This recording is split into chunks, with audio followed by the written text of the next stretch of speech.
gonna go ahead and score the wire here, being careful not to go too deep.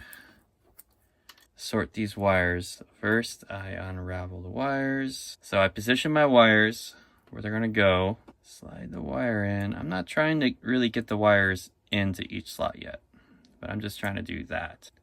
Then I position the wires.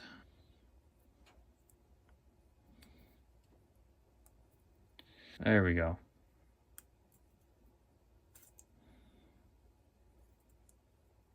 So once I get my wires pretty much in the slot there, take my crimper, slides in just like that.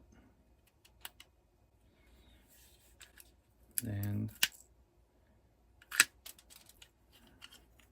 I take my little cover. Then this is ready to go into a patch bay.